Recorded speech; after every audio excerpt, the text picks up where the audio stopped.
हरे कृष्णा। तो आप सब भक्तों का हार्दिक स्वागत है। आप यहाँ पे आए हैं, कुछ सोच के साथ आए होंगे, एक्सपेक्टेशंस के साथ आए होंगे। तो हमको जानना चाहिए हम सब की क्या एक्सपेक्टेशंस होती हैं, क्या होनी चाहिए। वैसे तो कहा जाता है कि जो मूर्ख से मूर्ख व्यक्ति भी होता है वो बिना लक्ष्य के कुछ नहीं करता। जो मूर्ख व्यक्ति भी होता है वो भी कोई ना कोई लक्ष्य होता है उसे, कोई भी कार्य के पीछे। तो जब मूर्ख व्यक्ति का भी कोई ना कोई लक्ष्य होता है तो निश्चित रूप से बुद्धिमान व्यक्ति का भी लक्ष्य होता होगा। परंतु आज हम चर्चा करेंगे और जानेंगे कि संसार की बहुत बड़ी विडंबना है कि हमें पता ही नहीं है कि हम चाहते क्या हैं और कौन चाहता है, हमें बिल्कुल समझ नहीं आ रहा। मान लीजिए अगर कोई ट्रेन पे जाए, वो भी बिना टिकट लिए, और उसके बाद कोई टीटी आके पूछे कहाँ जाना है आपको, वो बोले पता नहीं। कहाँ के टिकट दूं आपको, बोले पता नहीं। तो कितनी हैरानगी होगी हमें जान के कि सफर कर रहे हैं और हमें यही नहीं पता कि कहाँ जाना है। तो उसी प्रकार से हम सब के सब लोग यात्री हैं, पैसेंजर हैं, ट्रेवलर हैं, सब के सब लोग। हम भी ट्रेवलर हैं, यात्री हैं। इंद्र भी एक यात्री हैं, सूर्य देव भी यात्री हैं, चींटी भी यात्री है, कीड़े मकोड़े, हम सब यात्री हैं। यात्री हैं मतलब हम यात्रा कर रहे हैं। यात्रा कर रहे हैं मतलब हमारा कोई लक्ष्य होगा। यात्री शब्द का अर्थ सिद्ध नहीं होता यदि कोई लक्ष्य ना हो। तो हम सब लोग, चींटी से लेकर ब्रह्मा तक, सब लोग यात्रा कर रहे हैं। हम सब लोग कहीं जाना चाहते हैं, कुछ पाना चाहते हैं। तो हमें जानना चाहिए कि हम क्या पाना चाहते हैं। कई बार देखा जाता है, कई लोग हमारे पास आके बोलते हैं कि ये सब कुछ है, धन है, घर में सब कुछ सेटल्ड है, फिर भी ऐसा लग रहा है कि किसी चीज की तलाश है जो नहीं मिल रहा, कुछ चीज ऐसे जो कि नहीं मिल रही। तो हम सोचते हैं कि उनसे ये पूछना चाहिए कि किसको तलाश है, किसको तलाश है और किसकी तलाश है। ये दोनों प्रश्न बहुत इंपॉर्टेंट हैं। किसको तलाश है? इस संसार में सबको तलाश है, पर कोई अपने ऊपर जानना चाहे, पूछे अपने आप से किसको तलाश है भाई, किसको और किस चीज की तलाश है। तो ये दोनों प्रश्नों का उत्तर हमें जानना चाहिए। कोई व्यक्ति बोल सकता है अभी मेरा धन नहीं है तो मैं चाहता हूं कि 100 करोड़ रुपए मेरे पास हो जाए। तो उनसे पूछा जाए तो क्या आपको धन की तलाश है? दोबारा सोचो, धन की तलाश है? नहीं। धन से जो सुख मिलता है उसकी तलाश है। कोई बोलेगा कि खाना अच्छा खाना है, तो क्या आपको अच्छे खाने की तलाश है? नहीं नहीं नहीं, नहीं। अच्छे खाने से जो सुख मिलता है उसकी तलाश है। उसी प्रकार से कोई भी चीज देखेंगे तो आप पाएंगे कि आप ये सब वस्तुएं चाहते हैं, मोबाइल चाहते हैं या कुछ भी चाहते हैं, बड़ी गाड़ी वगैरह, उसकी तलाश नहीं है। उससे जो सुख मिलता है वो हमें चाहिए। तो जाने अनजाने में हम ये प्रयत्न कर रहे हैं कि हमें सुख मिले, आनंद मिले, ऐसा आनंद जिसकी कोई सीमा ना हो, जिसके बाद हमें दुख दोबारा ना मिले। ये सब इसकी कामना हम कर रहे हैं जाने अनजाने में। और प्रश्न फिर से उठते हैं, कामना कौन कर रहा है? हम मनुष्य कामना कर रहे हैं क्या? नहीं। चींटी भी कामना कर रही है, पेड़ भी कामना कर रहे हैं, देवता भी कामना कर रहे हैं, कुत्ते, बिल्ली, सुअर सभी कामना कर रहे हैं। क्या ऐसी पृथ्वी लोक पे कामना कर रहे हैं? नहीं नहीं नहीं नहीं। अन्य लोगों पे भी सब लोग, सभी लोग एक ही कामना कर रहे हैं, हमें आनंद चाहिए, खुशी चाहिए, पीस चाहिए। और सभी का एक लक्ष्य है कि सबको आनंद चाहिए। और सब में से 80 लाख योनियों में ये जान ही नहीं सकते कि किसको आनंद चाहिए। आपको आनंद चाहिए, आप कहां पे हो अभी? आप कहां पे हो? आप इस संसार में हो अभी। इसको भौतिक संसार कहा जाता है। भौतिक संसार मतलब जो पृथ्वी, जल, अग्नि, वायु और आकाश से बना हुआ है, ये भौतिक संसार है। ये 5 तत्वों से बना हुआ है। अच्छा, और आपका शरीर किससे बना हुआ है? वो भी 5 तत्वों से बना हुआ है। तो फिर आनंद किसको चाहिए? आपका शरीर कौन से 5 तत्वों से बना हुआ है? पृथ्वी, जल, अग्नि, वायु, आकाश। तो आपके हाथ को आनंद चाहिए? नहीं। आपके कान को आनंद चाहिए? नहीं। इनसे तो आनंद चाहिए, पर इन्हें आनंद नहीं चाहिए। ये तो जड़ है, ये मैटर है, ये डेड है। तो आनंद फिर किसको चाहिए? आपका शरीर किससे बना हुआ? पृथ्वी को आनंद चाहिए क्या? हमारा शरीर 5 तत्वों से बना है। पृथ्वी को आनंद चाहिए? नहीं। और किससे बना है शरीर? जल, जल को आनंद चाहिए? नहीं।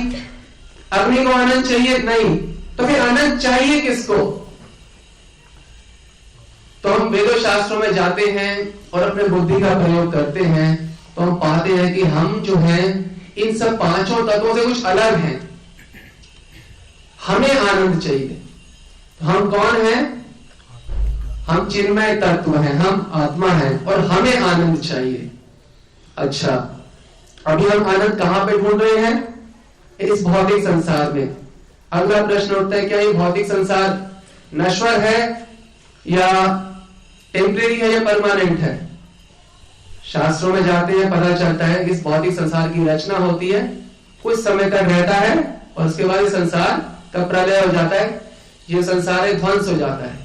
महाविष्णु एक बार श्वास लेते हैं, उसमें अनंत ब्रह्मांड आ जाते हैं, और वो श्वास वापस लेते हैं तो संसार खत्म। पर क्या हम खत्म होते हैं? कृपया ध्यान दीजिए एक बात पे, क्या हम खत्म होते हैं? नहीं। हम चिन्मय तत्व हैं, हम स्पिरिचुअल हैं नेचर में, हम आध्यात्मिक हैं, हम लोग ट्रांसेंडेंटल हैं, स्पिरिचुअल हैं। हमारा नाश कभी भी नहीं होता, कभी भी नाश नहीं होता, और हमें आनंद चाहिए। ये तत्वता समझना बहुत जरूरी है कि हम हर समय इस संसार का एक एक व्यक्ति, इस संसार का नहीं, पूरे ब्रह्मांड का एक एक व्यक्ति, ये भी नहीं, सारे ब्रह्मांडों के सारे जीव निरंतर प्रतिक्षण 24 घंटे एक ही वस्तु की कामना कर रहे हैं, आनंद की, खुशी की। और हमें यही नहीं पता कि कामना कौन कर रहा है, कामना करने वाला व्यक्ति कौन है। कामना करने वाला व्यक्ति आत्मा है, आत्मा। हम आत्मा है, हमारे में आत्मा नहीं है, हम आत्मा है। तो आत्मा सुख चाहती है। तो पहले प्रश्न का उत्तर हमें पता चला कि आत्मा चाहती है वास्तव में सुख। अच्छा, अब हम इस संसार में हैं, तो हम इस संसार में सुख चाहते हैं, तो हम बुद्धि के स्तर पे जानेंगे क्या इस संसार में सुख प्राप्त हो सकता है। हम आनंद कैसे प्राप्त करने की कोशिश कर रहे हैं? भौतिक वस्तुओं में। तो हम ये टेक्निकली जानेंगे क्या भौतिक वस्तुओं में आनंद प्राप्त होने की कोई संभावना भी है क्या? ब्रह्म सूत्र में बताया गया, ब्रह्म की परिभाषा, विज्ञानम आनंदम ब्रह्म।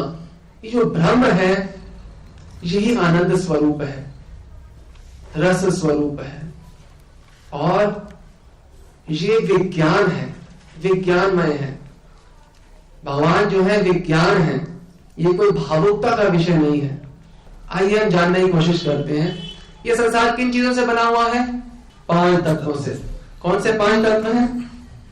पृथ्वी, जल, अग्नि, वायु व आकाश। अच्छा, तो आप चिन्मय तत्व हैं। तो आप किससे आनंद चाहते हो? पृथ्वी से, मिट्टी से?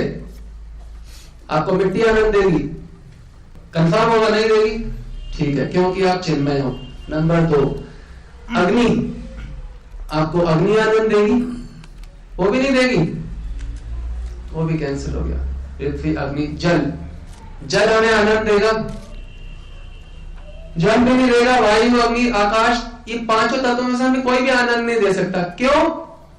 क्योंकि हम स्पिरिचुअल हैं। ये संसार किससे बना हुआ है? इन 5 तत्वों से।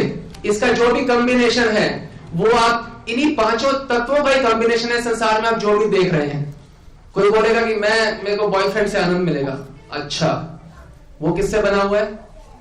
अरे कमाल है, वो भी मिट्टी का पुतला है, कमाल है। तो आपको कैसे आनंद मिलेगा मिट्टी से? प्रश्न जायज है ना? हाँ, तो यही सबसे बड़ी विडंबना है संसार की, और irrational attachment to matter. Irrational, इसका कोई लॉजिक नहीं है। आप आत्मा हो, हाँ, इसका मतलब आध्यात्मिक हो, हाँ, तो आपकी खुराक भौतिक कैसे हो सकती है? आपकी जो डाइट है वो मेटीरियल कैसे हो सकती है जब आप टोटली स्पिरिचुअल हो? आप किसी भी तरीके से बताएं कि आपको मिट्टी से कैसे सुख मिल सकता है, बताइए, या हवा से कैसे सुख मिल सकता है, या अग्नि से, या पानी से, ये सब इसी से बना हुआ है। जो भी आप कुछ देख रहे हैं, चाहे आपका शरीर हो, आपके माता पिता का शरीर हो, मनु का शरीर हो, इंद्र का शरीर हो, हालांकि ब्रह्मा जी का जो शरीर है वो भी 5 तत्वों से, मिट्टी से बना हुआ है, और हम मिट्टी के अंदर हम सुख ढूंढ रहे हैं। यही कारण है कि मैं आज तक सुख नहीं मिला और भविष्य में भी नहीं मिलेगा, निश्चित रूप से। अब आत्मा जो है वो चिन्मय है, वो मिट्टी में कैसे सुख प्राप्त कर सकती है? और हमारी कामनाएं भी क्या होती हैं? हमारी कामना होती है कि हम बड़ी गाड़ी चाहते हैं। अच्छा, वो किससे बनी है? वो भी मिट्टी से बनी है। पृथ्वी, जल, अग्नि, वायु, आकाश। और क्या चाहते हो? हम ज्वेलरी चाहते हैं, डायमंड्स। अच्छा, मतलब कार्बन से सुख चाहते हो, आपको कार्बन सुख देना शुरू कर देगा। अच्छा, गाड़ी चाहते हो, टीन का डब्बा, अगर आपको घी के टीन के डब्बे में बिठा दे तो क्या सुखी हो जाओगे? नहीं। तो ये दूसरे वाले डब्बे में कैसे सुखी हो जाओगे? नहीं हो सकते। हाँ, अच्छा, फिर ज्वेलरी से हो जाओगे? नहीं, ज्वेलरी से भी नहीं होगे। क्यों? वो कार्बन है, डायमंड, कसा हुआ कार्बन। और देखा जाए है तो पत्थर ही, पत्थर तो पत्थर ही होता है। अब कोयला है वो भी पत्थर है, डायमंड है वो भी पत्थर है, तो ये पत्थर लटका के क्या हम सुखी हो जाएंगे? कमाल की बात है। इतनी बारी पत्थर लटकाए हैं हमने, तो क्या उससे सुख कभी प्राप्त हुआ है हमें? तो आज तक प्राप्त नहीं हुआ, तो अब भी प्राप्त नहीं होगा। हम स्पिरिचुअल है, प्लीज समझने की कोशिश कीजिए। हमारी डाइट स्पिरिचुअल है, हम जो भी चाहते हैं वो स्पिरिचुअल है नेचर में, और मिट्टी में सुख ढूंढने की कामना कर रहे हैं।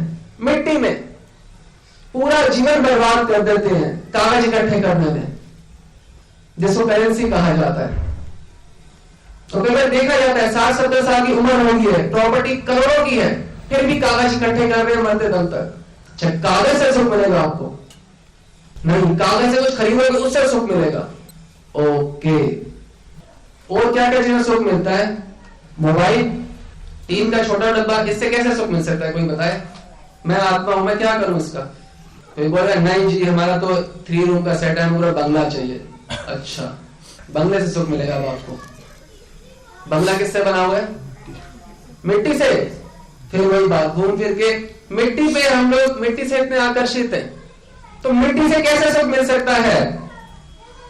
तो हमें जानना चाहिए कि जो हम देखते हैं, जो हम सुनते हैं, जो हम सूंघते हैं, जो हम स्पर्श करते हैं, इससे भी बाहर एक जगत है, इससे भी बड़े कुछ है। This material variety is not the ultimate truth, this is not the final truth, this is not everything. ये मेटीरियल वेराइटी सब कुछ नहीं है, इससे पार भी बहुत कुछ है। आपको मालूम है कि हमारे शरीर में कई प्रकार के प्राणी रहते हैं, मालूम है? कई प्रकार के प्राणी रहते हैं, और उनके लिए उन्होंने इस शरीर के बाहर कुछ नहीं देखा।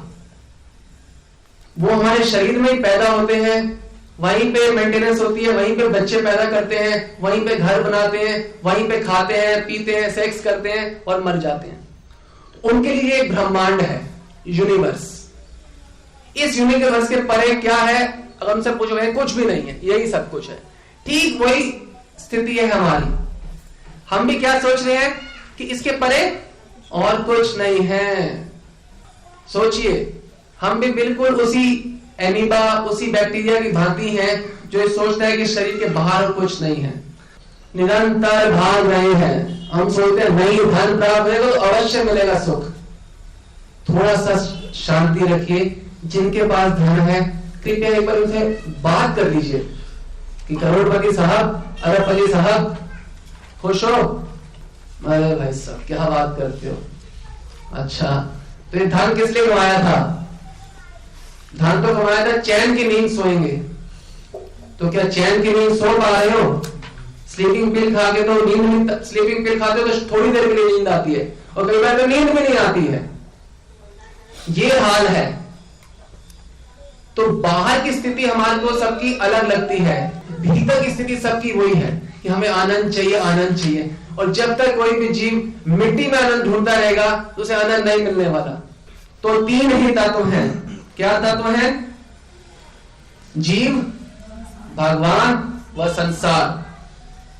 तो मुझे आनंद चाहिए, मैं कौन हूं? जीव। आनंद प्राप्त करने के केवल दो ही रास्ते हैं, तीसरा रास्ता किसी के पास नहीं है, या तो संसार या तो भगवान। तो संसार तो मिट्टी से बना है, यहां तो सुख मिलेगा नहीं।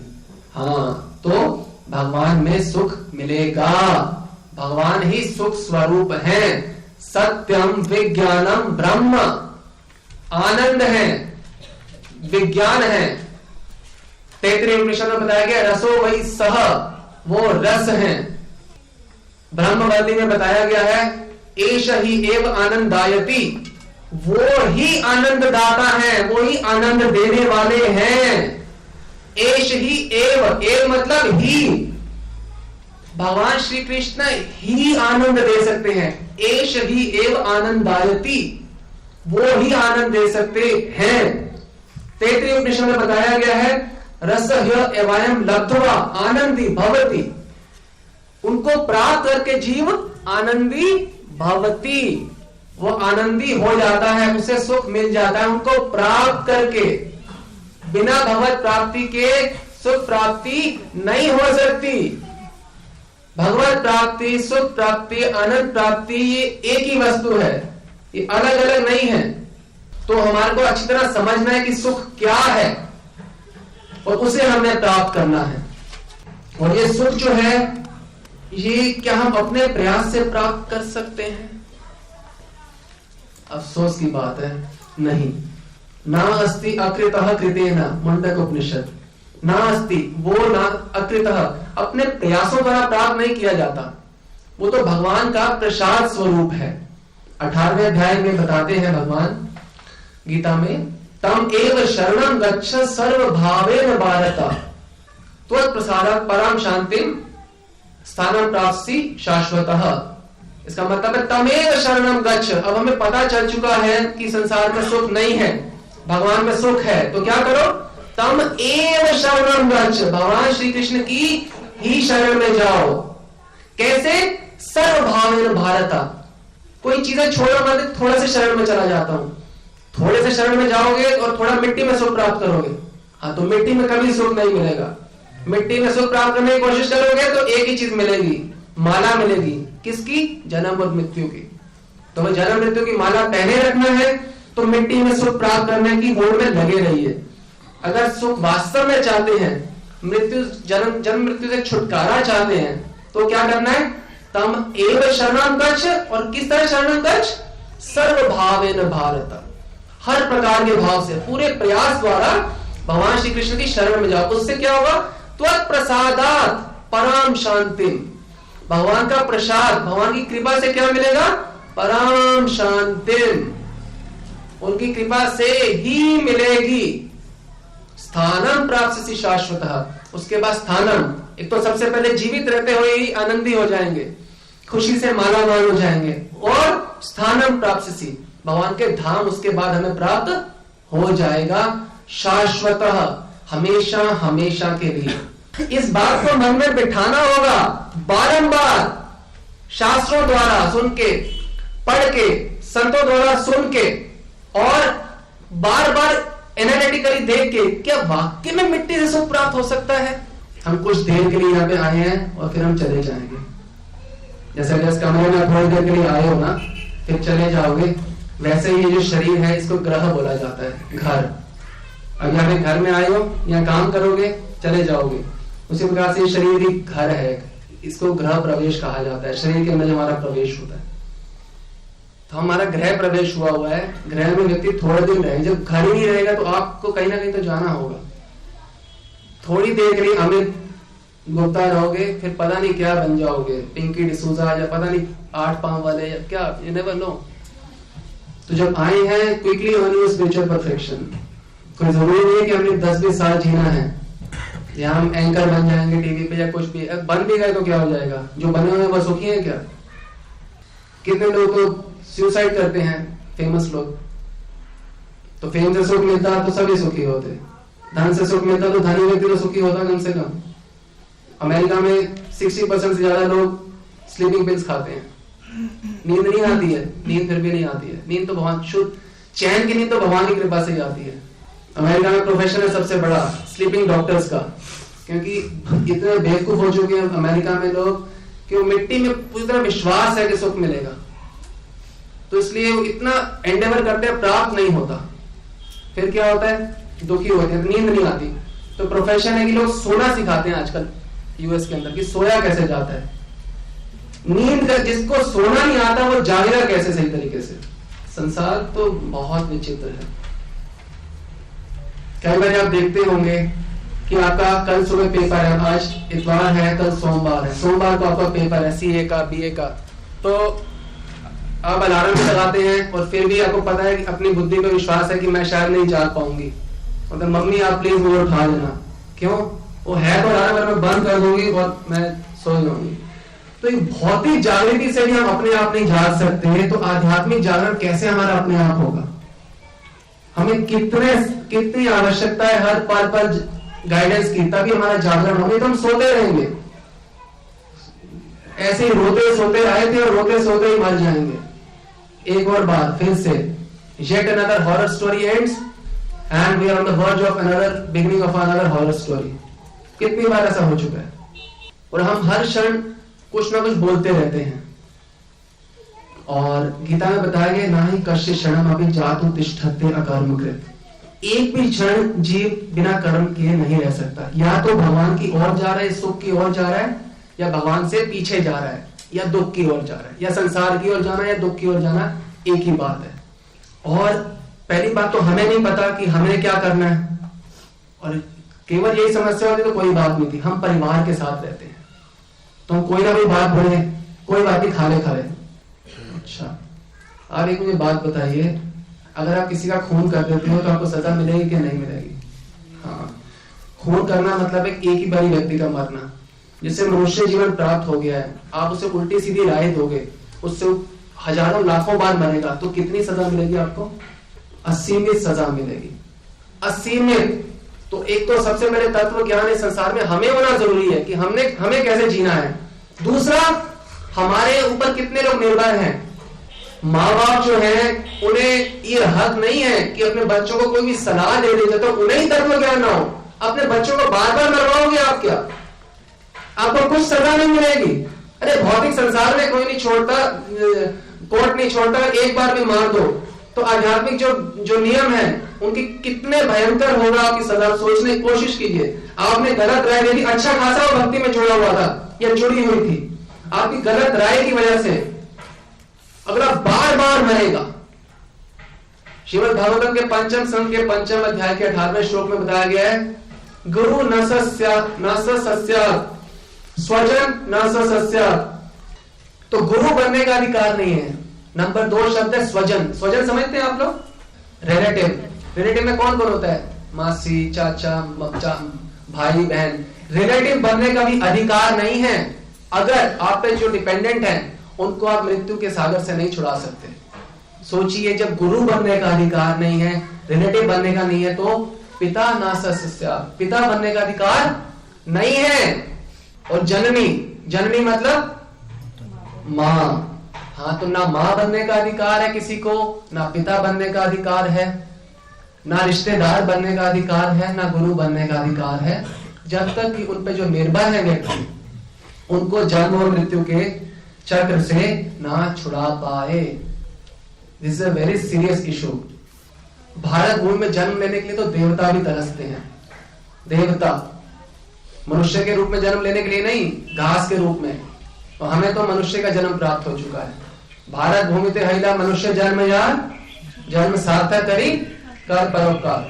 जिसका भारत भूमि में जन्म हुआ है, हमें क्या करना चाहिए? जीवन सार्थक करना चाहिए, मतलब भगवान की ओर लगना चाहिए, क्योंकि उसी से सुख मिलेगा। और कर परोपकार। और ये चीज जब किसी को पता चल जाएगा कन्विंस से, तो नेचुरली सबको बताएगा। जब आप खुद मालामाल हो चुके हो और अनंत आपके पास धन है तो बांटोगे ही सही। पर हमारा क्या हिसाब है कि भारत भूमि ते हविला मनुष्य जन्म यार, जन्म सत्यानाश करी कर सत्यानाश।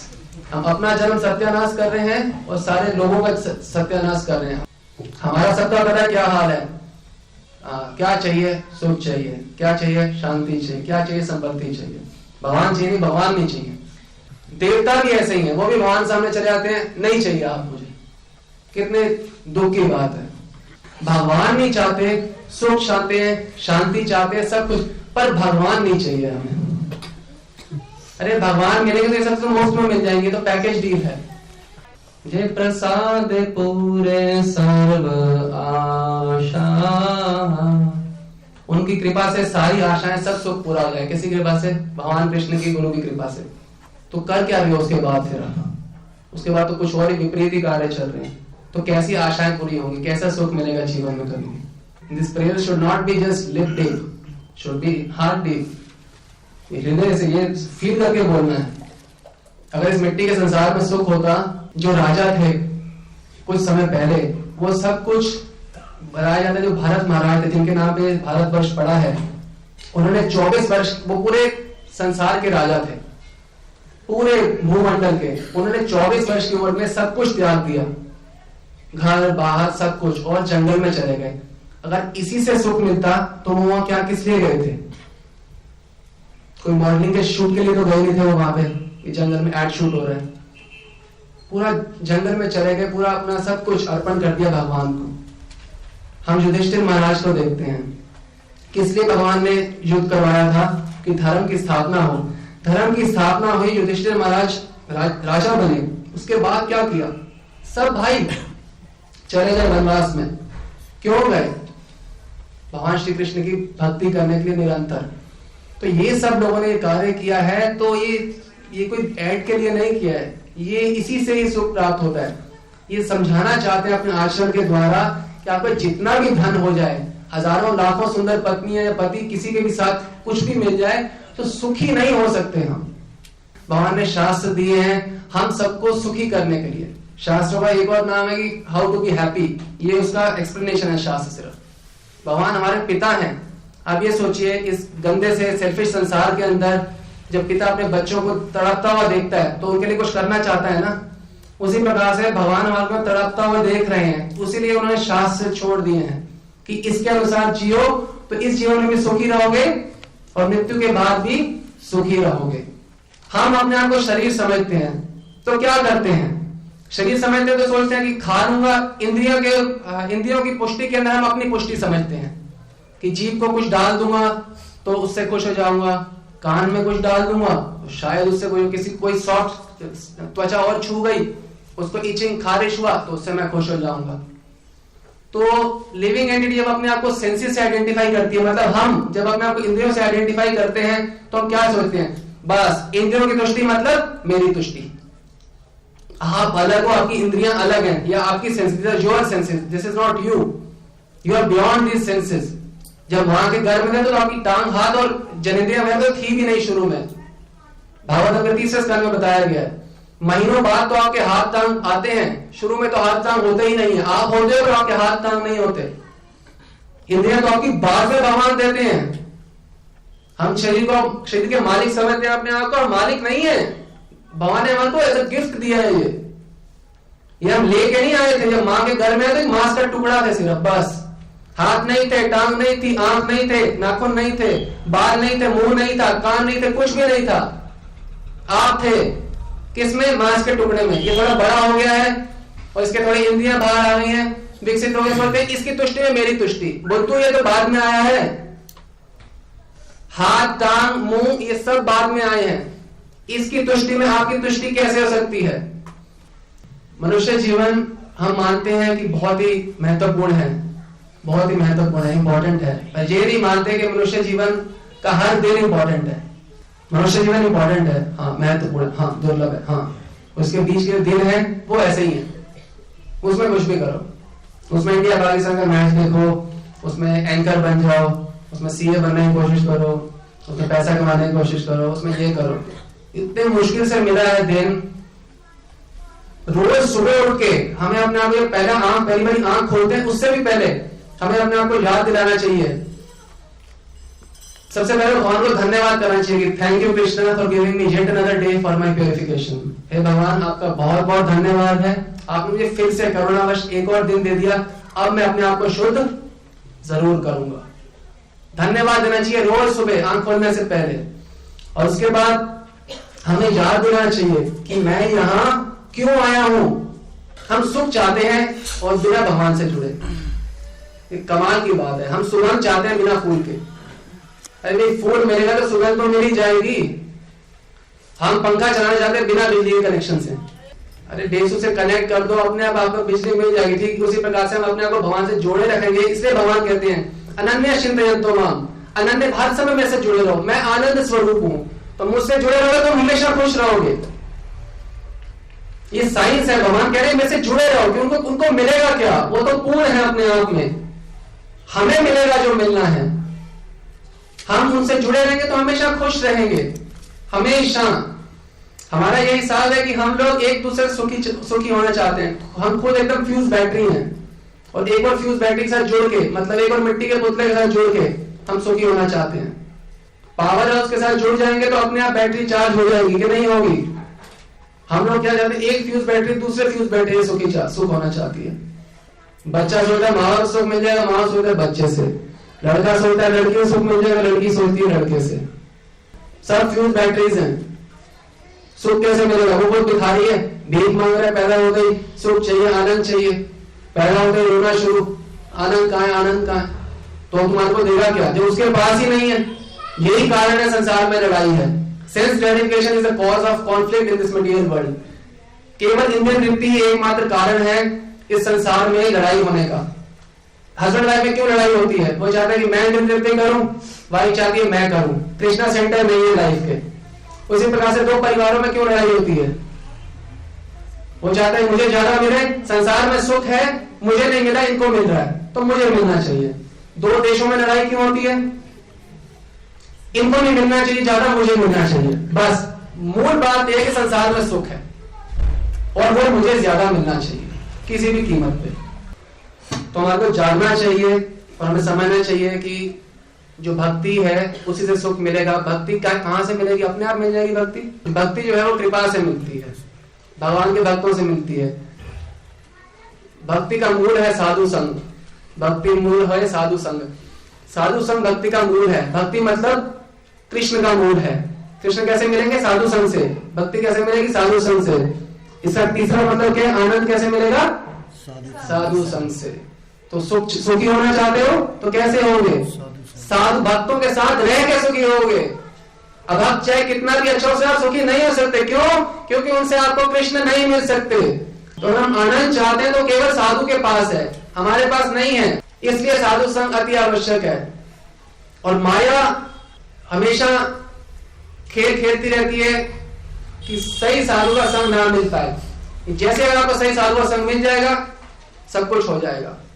तो माया भिन्न भिन्न प्रकार के मन में कंफ्यूजन उत्पन्न करती है। नहीं नहीं, तुम्हारी मम्मी को प्रसन्न करो, मत जाओ यहाँ, मत जाओ वहां, मत जाओ, पापा को प्रसन्न करो, बच्चों को, भाई को, बहन को। इस प्रकार माया भिन्न भिन्न प्रकार के खेल खेलती है। क्योंकि साधु से जुड़े मतलब भगवान से जुड़ जाओ। साधु क्या देगा? भगवान का ज्ञान देगा। तो जे प्रसादे पूरे सर्व आशा, भगवान के भक्तों की कृपा से, प्रसाद से सारी आशाएं पूरी हो जाएंगी। सुख की आशा सिर्फ सुख के लिए की जाती है, तो सुख की सारी आशाएं अपने आप पूरी हो जाएंगी। हम लोग क्या करते हैं? हम लोग दुखी होते हैं जब कोई हमारे घर में भक्ति कर रहा होता है, दुखी हो जाते हैं, ये ज्यादा ही भक्ति करिए, ये आज किसको समझा के रखो, ये बहुत ज्यादा जाती है इधर उधर।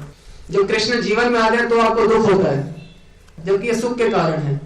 और जब वृंदावन से जब अक्रूर जी आए थे और भगवान श्री कृष्ण को लेके जा रहे थे मथुरा की ओर, तो जो भक्त थे वो फेंट हो गए थे। जब कृष्ण जीवन से जा रहे थे तो फेंट हो जा रहे थे, शक्कर गोरी से बिल्कुल काले हो गए थे, faces turn black and they fainted. किस वजह से? कृष्ण हमारे जीवन से जा रहे हैं। और ये गंदे संसार में क्या होता है कि अगर कृष्ण हमारे जीवन में आ रहे होते हैं तो वो फेंट हो जाते हैं, उनका फेस काला पड़ जाता है, सूख जाता है मुंह। क्यों? कृष्ण के जीवन में क्यों आ गए? किसी कीमत पे भी नहीं आने चाहिए थे इनके जीवन में। तो कृष्ण हमारे जीवन में आए, खुशी का विषय है एकमात्र। भगवान ने गीता में बताया सुसुखम कर्तुम अव्ययम। अगर हम सही रूप से भक्ति कर रहे हैं, चाहे नए भी हैं, चाहे हमारे को 2 महीने भी हुए हैं, तो अगर हम सही रूप से भक्ति कर रहे हैं तो हमारा सुख बढ़ता रहेगा। इसमें संदेह मत कीजिएगा, ये गोल्डन बात समझ लीजिए। ये नहीं है कि जब आप और शुद्ध भक्ति की अवस्था में पहुंचोगे तो सुख मिलेगा, नहीं। सुसुखम कर्तुम अव्ययम, ये अत्यंत सुखपूर्वक संपन्न किया जाता है, अत्यंत सुखपूर्वक। पद पे खुद सुख बढ़ता ही रहेगा अगर सही रूप से भक्ति कर रहे होंगे तो। और भौतिक संसार के बारे में क्या कह रहे हैं कृष्ण उद्धव गीता में? नित्य आरती देना वित्तेन। नित्य, नित्य मतलब हमेशा, पास्ट प्रेजेंट फ्यूचर, हमेशा। पास्ट प्रेजेंट फ्यूचर में क्या होगा? आरती। आरती मतलब दुख। नित्य आरती देना वित्तेन, जो संसार की संपत्ति है इससे हमेशा दुख प्राप्त होगा। संसार की कोई भी चीज कामना करते हैं इससे दुख प्राप्त होगा। किस किस काल में? जब आप उसके प्राप्त करने की उसकी कोशिश करोगे, जब प्राप्त कर लोगे और जब आपसे चला जाएगा, हमेशा दुख प्राप्त होगा। आपको उदाहरण दे जो हमारा समझ आता है, धन कमाने के लिए कितनी मेहनत करनी पड़ती है? गधे की तरह काम करना पड़ता है, सुबह से रात तक फैक्ट्री में। तो गधा बनना पड़ता है सबसे पहले धन कमाने के लिए। उसके बाद मेंटेन करें, हाय हाय हाय, खर्च ना हो जाए, खर्च होगा तो बिल्कुल होना चाहिए, और कहीं गलती से खर्च हो जाए तो सांसें निकल जाती है, हाय हाय हाय 3 लाख का नुकसान हो गया, 3 लाख हाथ से जा रहा है, जीवन हाथ से जा रहा है, ये नजर नहीं आ रहा है। हाँ, 2-3 लाख हाथ से जा रहे हैं, ये नजर आ रहा है। कितनी बार मर चुके हो वो नजर नहीं आ रहा। नित्य, और उसके बाद नित्य आरती देना, कमाने में दुख, पालन मेंटेन करने में दुख, और खर्च हो जाए तो जान ही निकल जाती है। तो उसी प्रकार से अगर शादी करनी होती है तो पहले तो पैसा इकट्ठा करना पड़ता है, शादी में पैसा खर्च होगा, उसमें दुख हो जाए तो उसके बाद सब जानते हैं, प्रत्यक्ष अनुभव है, फिर दुख, उसके बाद भी दुख ही दुख है। तो संसार की कोई भी संपत्ति, कोई भी वस्तु जो है, प्राप्त साधन काल में भी दुख मिलता है, प्राप्त होने के बाद भी दुख मिलता है, और भविष्य। इसका मतलब है नित्य आर्थिक। संसार की सारी वस्तुएं हमेशा दुख देंगी, हर अवस्था में, पास्ट प्रेजेंट और फ्यूचर। भगवान कह रहे हैं सुसुखम कर, ये हमेशा सुखपूर्वक किया जाता है और ये हमेशा दुखपूर्वक। हम कहते हैं पढ़े लिखे हैं, एजुकेटेड है, खा के एजुकेटेड है हम लोग। एजुकेशन का मतलब है राइट और रॉन्ग, गुड और बैड के बीच में डिफरेंस पता चले, सही क्या है, गलत क्या है, अच्छा क्या है, बुरा क्या है, क्या सुख देगा, क्या दुख देगा, इसे कहते हैं एजुकेशन। ये एजुकेट शब्द से आया है, एजुकेशन। हम लोग अभी एजुकेट नहीं हो रहे हैं, हम तो अभी लिटरेट हो रहे हैं, साक्षर हो रहे हैं, और वो भी बढ़ रहा है साथ में राक्षसता भी। राक्षस भी संसार में बहुत हो रहे हैं क्योंकि साक्षर हो रहे हैं बिना भगवान को लिए। तो गुड और बैड के बीच में डिफरेंस ही नहीं पता, सुख और दुख के बीच में डिफरेंस ही नहीं पता, और भाग रहे हैं सुबह से रात तक। फटाफट खाना खाए, गाड़ी में बैठे बैठे खाना खाया, फिर ऑफिस गए, रात को आए, फटाफट टीवी देखा, खाना खाया, सो गए, अगले दिन फिर वही किया। भाग रहे हैं सुबह से रात तक गधे की तरह। भगवान बोले जा रहे भाई गधे की तरह भाग रहे तो गधे ही बन जाओ डायरेक्ट, ऑफिस जाने की भी जरूरत नहीं पड़ेगी फिर अगले जन्म में। तो भगवान जो हमारे को पशु योनि में डालते हैं, हमारे ऊपर सजा नहीं है, हमारे को हमारा जॉब आसान कर रहे हैं। तुमने क्या करना है? इंद्रिय तृप्ति, तो ऑफिस जाने की क्या जरूरत है, कपड़े डालने की क्या जरूरत है, बैंक की क्या जरूरत है, मैं तो पशु बना देता हूँ, खुलेआम करो, कोई रिस्पॉन्स, कोई रेड लाइट पे नहीं रुकना, कोई बिल नहीं जमा करवाना, जो मर्जी करो। तो अगर हम अनियंत्रित इंद्रिय भोग करना चाहते हैं तो हमें पशु योनियां प्राप्त होंगी। Human life is not for sense gratification, it is for sense control. अपने आप को शुद्ध करने के काफी उपाय हैं, पर सबसे श्रेष्ठ भगवान बता रहे हैं मत स्मृत्या आत्मानम शौचम। शौचम समझते हैं? साफ करना। कैसे साफ होते हैं? मत स्मृत्या, मेरा स्मरण करके आत्मानम, आत्मा पवित्र होती है, हम पवित्र होते हैं। मेरा स्मरण करने का मतलब है मेरा स्मरण, मेरे रूप का स्मरण, मेरे धाम का स्मरण, मेरे नाम का स्मरण, मेरे भक्तों का स्मरण। तो हम इन सब का जब हम स्मरण करते हैं अच्छे लोगों का, तो हम पवित्र होते हैं। और हम गंदे लोगों का स्मरण करें, उससे गंदा हीरे और गंदा हो जाएगा। ये तो हम सब मानते हैं कि संसार में दुख मिल रहे हैं। माया हमारी दोस्त है कि दुश्मन? दुश्मन है। माया हमारी दोस्त है, दोस्त है। क्यों? एक जीव, एक भगवान, एक माया, एक जगत, एक भगवान और एक जीव। तो माया बार बार दांत मार रही है, मेरे पास सुख नहीं है, जा इधर, नहीं है, जा इधर, नहीं है जा इधर। तो माया हमारी दोस्त है, हमारी दुश्मन नहीं है, हम अपने दुश्मन है। माया तो दोस्त है, माया भगवान की शक्ति है, वो हमारे को अनेक प्रकार से सीख दे रही है कि बेटा मेरे पास सुख नहीं है, इधर जा, मेरे पास नहीं मिलेगा जो तुझे चाहिए, इधर जा इधर जा। तो माया हमारी दोस्त है, वो हमारे को भगवान की ओर भेज रही है। इस संसार में हम चाहते हैं सब लोग हमारे अनुसार चलें, इस संसार में हम सब लोग चाहते हैं कि हमारे अनुसार लोग चलें। हम क्या चाहते हैं? Everyone should follow me, should go as per my will. हर एक को मेरे अनुसार चलना चाहिए, हर वस्तु को मेरे अनुसार, मेरे लिए भोग के लिए बनी है। हम ये सोचते हैं, चाहे माने चाहे ना माने, मानेंगे अच्छी तरह आंखें बंद के सोचिए, इस संसार में सब कुछ जो है क्या क्या, पृथ्वी, जल, अग्नि, वायु, आकाश, गाड़ियां, बंगले, सूर्य, चंद्रमा, सितारे, ज्वेलरी, कपड़े, सब कुछ मेरे भोग के लिए बने हैं। मानते हैं कि नहीं इस बात को? सब मेरे एंजॉयमेंट के लिए बने हैं। मानते हैं कि नहीं इस बात को? तो आप हो क्या? इस संसार में सब कुछ, तारे आपके एंजॉयमेंट के लिए लटके हुए हैं, सूर्य आपके एंजॉयमेंट के लिए आता है, कोई कारण नहीं है, कोई सृष्टि का कोई उद्देश्य नहीं है, बस आप एंजॉयमेंट करो तो उसकी प्रसन्नता के लिए सूर्य सुबह सुबह आ जाता है, आपकी प्रसन्नता के लिए चंद्रमा सुबह आ जाते हैं। ऐसा नहीं है, ऐसा नहीं है। इस सृष्टि का एक पर्पस है, और ये सारी सृष्टि जो है, जैसे हमने पहले भी बताया है, this is an ingredient to serve the lord. ये भगवान के भोग के अर्पण करने की वस्तु है सारी सृष्टि। चैतन्य भागवत में बताया गया है वृंदावन दास ठाकुर के द्वारा कि everything is very intimately related to the lord. सारे संसार की वस्तुएं जो हैं उनका भगवान से बड़ा गहरा, बड़ा निकट का संबंध है, बहुत निकट का संबंध है सारी वस्तुओं का। एवरीथिंग एंड एवरीवन, हर एक जीव का भगवान के साथ बहुत गहरा संबंध है, बहुत गहरा। गहरा संबंध होने का क्या मतलब है? कि वो भगवान से जुड़ा हुआ है। तो हमारे को हर एक से किस प्रकार से व्यवहार करना चाहिए कि वो भगवान का बहुत निकटतम व्यक्ति है, और भक्ति में लगाना चाहिए हर एक को। हम क्या चाहते हैं कि लोग मेरी इंद्रियों की प्रीति कर रहे हैं। पति क्या चाहता है? पत्नी मेरे भोग के लिए बनी है। भैया आप कृष्ण दास हो और आपकी पत्नी कृष्ण दासी है, इस बात को समझना पड़ेगा। जैसे सेंस ग्रेटिफिकेशन बीच में आता है तो हम ये भूल जाते हैं कि सब वो भगवान से बहुत निकटतम संबंध है, तो फिर क्या जाता है? मेरे भोग के लिए। इसका मतलब होता है कि भगवान को अर्पण करने के लिए वो वस्तु थी, उसको मैं डायरेक्ट भोग कर रहा हूं। सोचिए ऑल्टर में ले जाया जा रहा हूं भोग, कोई राक्षस आ जाए मैं भोग करूंगा, मैं खाऊंगा। भोग मतलब ये भगवान के लिए नहीं है, मेरे लिए है। ये बात नहीं तो मेरे लिए है, लीगली वैलिड है। अच्छा, ऐसा नहीं होता। Everyone is very intimately related to the lord. बहुत ही निकट का संबंध है भगवान से, हर चीज का, हर वस्तु का। और यही है परिभाषा वासुदेव कुटुंबकम की। ये सब कुछ जो है वासुदेव का परिवार है, भगवान श्री कृष्ण का परिवार है। सबके सब जो है परिवार का क्या मतलब है? कि जो मुखिया है उनसे बहुत ही निकट का संबंध है। तो हम सबका भगवान से बहुत निकट का संबंध है, हमारी पत्नी का, हमारे बच्चों का, सबका। तो सब वस्तुएं जो है वो भगवान के भोग के लिए हैं, मेरे भोग के लिए नहीं है। तो इस संसार का हमने यूज करना है भक्ति के लिए। भगवान की कृपा से हमको सब कुछ सुस्पष्ट प्राप्त हो चुका है।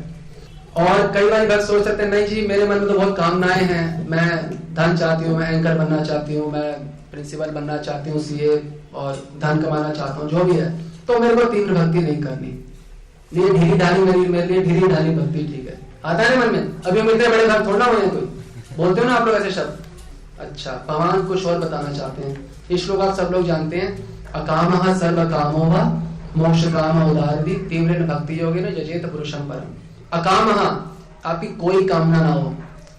सर्व काम, आपकी बहुत सारी कामनाएं हो संसार में। यश चाहते हो, पोजीशन चाहते हो, धन चाहते हो, स्त्री चाहते हो, पुरुष चाहते हो, तो और मोक्ष की कामना। तो भी क्या करो? तीव्रेण भक्ति योगेन। तीनों कंडीशंस में काम एक ही करो पर तुम क्या? तीव्रेण भक्ति योगेन, तीव्र गति से भक्ति के अंदर प्रगति करो, तीव्र गति से। और अभी हमारे मन में संसार की ओर भागने क्यों चाहते हैं? क्योंकि हमारे मन के अंदर भी बहुत सारे पुराने संस्कार हैं, पुरानी डिजायर्स हैं। तो कैसे प्योरीफाई होंगे? सबसे श्रेष्ठ माध्यम क्या है?